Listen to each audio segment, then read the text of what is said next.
Good afternoon, dear friends. Good evening, good morning, depending on your location. This is weekend. It's Friday from here, and I say happy weekend to you all. I want to tell you something about this message of this elder, late Pa Obose. Yes, it is words on the marble. This message prompted Mazi Nnamdi Kanu to do what he's doing. The same message is what is pushing Simon Ekpa. All the propagandas you are taking as history. The truth is here, undiluted, how it happened, who did what, and who said what. This is it. Every Biafran must have to have and save this message. You must have it. If you don't have it, they can garbage anything and give to you, and you take it as truth. And you will not know that what Ohaneze Igbo is doing now is sabotage. You will not know. You'll be looking at their gray hair saying they are elders, but these are criminals. The elders of Igbo lands are no longer there. They are no longer there. What happened before that made them to fight has been happening even in Enugu as I speak right now. Yet, no elder will say anything. It's unfortunate.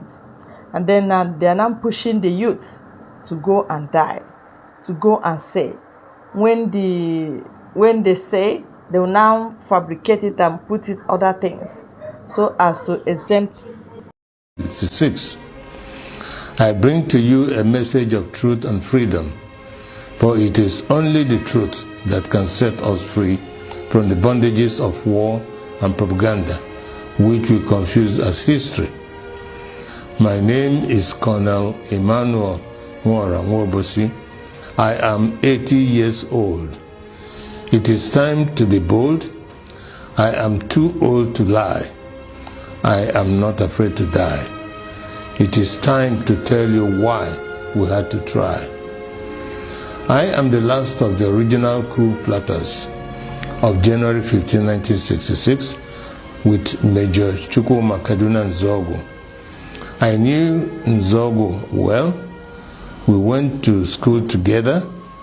We trained together. We trained at Sandhurst Military Academy, UK. We lived together. Nzogu was our first head of military intelligence and uncovered terrible plans to wreak havoc across the country. We organized a group of progressive military officers to carry out a coup on 15 January 1966 to stop a jihad and bring sanity to Nigeria, steeped in nepotism, corruption, and mass murders. The government of Tafawa Balewa, controlled by the Premier of Northern Nigeria, Ahmadu Bello, were using us in the army to repress the Middle Belt and Western Nigeria. Houses and cars were burnt. Thousands were killed. There were 9 of us that planned the January 15th revolution. Majors Nzogu, Anuforo, Ifajuna, Ademoyega, Chukwuka, Okafo, Onwachwegu, and Obienu, and myself. However, 4 of us started it, Major Ifajuna and Major Ademoyega in the south, and Major Nzogu and myself in the north. We then united as a single revolution. I am the last of the 4 original revolutionaries. None published the complete truth. Only me, Colonel Emmanuel Nwobosi, is alive today to tell the final truth so that the lies will not triumph forever. They used us to repress the Middle Belt and the Yorubas. When we saw genocide, we began to disobey orders and swore to stop them. For instance, Major Chris Anoforo refused to release mass murderers caught with weapons and was court-martialed. he was replaced by Major Hassan Katsina, a northern Muslim willing to act. I was in Abeokuta, but refused to repress Yorubas. Instead, I opened our barracks as a safe place for them to run to. They told many lies about the January 15 boys to justify their genocide. But it is those of us that planned the revolution that they should have killed, not the 3 million innocent Biafrans that knew nothing. For years, I kept quiet, blaming myself and wondering whether at 27 I was too radical, that my actions led to the death of millions. Today, the same evil in 1966 is being unleashed. As I watch, my sense of guilt has vanished, because we were not the evil. We were trying to stop the evil. That evil is radical Islamism. I have decided to speak out and warn the world of the impending disaster if we do not stop it. Each time radical Muslims plan a jihad in their religious mission to conquer the world, they will fail. But in the attempt, thousands and even millions will die. That happened to us in Biafra. At this point, let me differentiate between peaceful, law-abiding Muslims and radical Muslims who want to kill others, to force their religion on them. The problem is that wherever peaceful Muslims are, there are some radical Muslims amongst them. That is why they began a jihad in 1966. That is why we had to stop it. That is why they killed millions of our people. That is why we declared Biafra. Because we are a peaceful people, and oil and water can never mix. My story is a warning to Nigerians. For years, I was prevented from speaking the truth by exile, prison, harassment, poverty, surveillance, and death threats held over many of the actors like Ojukwu, Zik, Awolowo, Ibiam, and the January 15 boys that survived.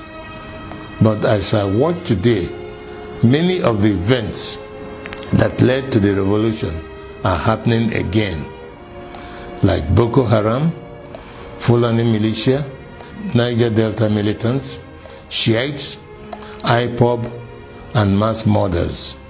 Some people think we acted wrongly in carrying out the January 15th revolution, but they may not be fully aware of the realities then. We were trained by the British to be patriotic, to give the ultimate sacrifice for Nigeria, and to stop anyone acting against the nation. Instead of our leaders using us to defend Nigeria, they were using us to suppress the citizens. We decided to arrest them for their atrocities because no one was willing to act. Not Zik, the president, who was powerless, not Irunsi, the head of state of the army, who was a conservative. There were many reasons why we had to act. One, to stop the killings in Yoruba land and the Middle Belt by NPC, the ruling party. Two, to stop the invasion of Yoruba land on 17 January 1966. Three, to correct the massive rigging of the 1964 elections. Four, to free Awolowo from prison and make him the Prime Minister. 5. To stop the terrible corruption, nepotism, and regionalism of the NPC, the ruling party. 5. To stop Ahmadu Bello's planned jihad. It was good that we acted to save the Yoruba and the Middle Belt people, and we thought that was enough to stop the jihad. We could not foresee that they will massively attack innocent Igbos. Blame those who decided to massacre our people for their evil. Today, we are fighting Buhari. He is killing Shiite Muslims and IPOB members. With the benefit of hindsight, we can see other ways of dealing with such evil. But for us in 1966, we just wanted to save the people from massacre. I wish to congratulate Nnamdi, Kanu, and IPOB for the good work they are doing to free our people from Nigeria and radical Islamism. Many of our people do not understand how vast IPOB is as an organization and the quality of the people that run it. On arrival in Israel, I started meeting high-quality professionals, and I was amazed. I don't know how IPOB united power professionals abroad, power traders at home, and ordinary people from market women to even riff-raff, all under one IPOB family, with worldwide radio and television. Every Igbo and Biafran should be proud of them.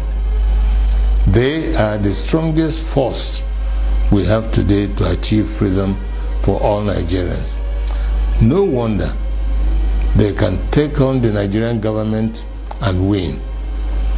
However, it is money that makes things work. I shall donate 10% of all the profits of my new book to IPOB. It is my tithe to freedom. Tithing is God's tax to raise money for the government of the children of God. I urge you all to regularly do the same so we can have the resources to achieve our objectives. On this day of 15th January 2019, the anniversary of our revolution, I want to hand over to Nnamdi Kanu and IPOB the baton of the January 15 boys. To you, to complete the revolution we started. I am Ogene Obosi, a chief and elder of the Obosi people. I bring to you the blessings of the ancients. I fought for Biafra. I was wounded for Biafra. I shall die for Biafra. Words on the marble, an undiluted truth. Yes, it still comes from Igbo, because we are the oppressed. They are the ones fabricating, giving lies to suppress us, doing propaganda, deleting history, and doing a lot. Yes. Hard people, intelligent people, unflinching people will still come from Igbo land. From generation to generation. It will never go down. Alright? That is why you see a person like Simon Ekpa flinging them like nylon, doing Nigerian government woto. Because we must continue and we must have that freedom. It's our right.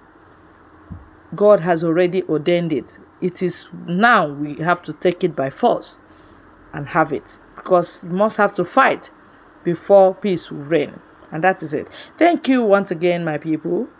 I love you all.